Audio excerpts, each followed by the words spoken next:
ખામી અને અસામાન્યતાને વ્યાખ્યાયિત કરો. તો જનરલી આપણે જ્યારે બી વાત કરતા હોઈએ છીએ તો ઇલેક્ટ્રિકલ સિસ્ટમમાં ફોલ્ટ અને એબનોર્માલિટી એટલે કે ખામી અને અસામાન્યતા આપણને એક સરખું જ લાગતું હોય છે, પરંતુ આમાં થોડો તફાવત છે. તો આજે આપણે એને વ્યાખ્યાયિત કરી જોઈએ. તો કે ફોલ્ટ એટલે કે ખામી એ ઇલેક્ટ્રિકલ સિસ્ટમમાં નિષ્ફળતા અથવા તો એવો ફોલ્ટ છે જે સામાન્ય કામગીરીથી એનું વિચલન એટલે કે એનું ડેવિએશનનું કારણ બને છે, જે ઘણીવાર બહુ જ વધારે પડતો કરંટ જતો રહે એટલે કે શોર્ટ સર્કિટ થઈ શકે છે, અથવા તો જરા પણ કરંટ ના જવા દે ઓપન સર્કિટ એટલે કે કાં તો કરંટ એના રેટેડ કેપેસિટી કરતા ઘણો એટલો ઊંચો વધારે ફોલ્ટ જતો રહેતો હોય એટલે કે શોર્ટ સર્કિટ થતું હોય, અથવા તો જરાય કરંટ ના જાય જ્યાં કંડક્ટર તૂટી જતો હોય, બ્રેક થતો હોય, એવા ઓપન કંડક્ટર થતા હોય એવા ફોલ્ટની આપણે વાત કરીએ તો એવી પરિસ્થિતિને આપણે ફોલ્ટ કહીએ છીએ કે જેને સુધારતા સમય લાગી શકે છે.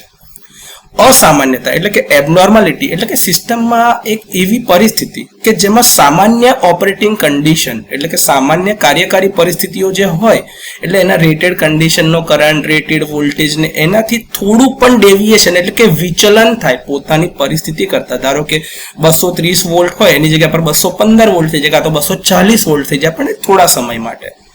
જેમ કે ઇન્ડક્શન મોટરને શરૂ કરો તો શરૂઆતમાં એકદમ વધારે કરંટ લે, ટ્રાન્સફોર્મરને ચાલુ કરો તો એ મેગ્નેટાઇઝિંગ ઇન્ટરેસ્ટના લીધે થોડો વધારે કરંટ લે, જેમાં સેકન્ડ હાર્મોનિકના કમ્પોનન્ટ વધારે હોય. તો અમુક વાર આપણી સિસ્ટમમાં ઓવરલોડ કે ભાઈ 10% 5%ના ઓવરલોડ પર મોટર ચાલ્યા કરતી હોય તો આ બધી પરિસ્થિતિને આપણે એબનોર્માલિટી કહીએ છીએ કે એમાં જરૂરી નથી કે બહુ નુકસાન થઈ જાય કાં તો સિસ્ટમ ફેલ થઈ જાય. તો એવી ખામી કાં તો એવી પરિસ્થિતિ કે જેમાં સિસ્ટમ ચાલુ અવસ્થામાં રહી શકે છે એને આપણે એબનોર્માલિટી કહી શકીએ એટલે કે અસામાન્યતા કહી શકાશે. તો આના પરથી એટલું ખબર પડે કે ખામી એ કારણ છે અને અસામાન્યતા એનું પરિણામ છે.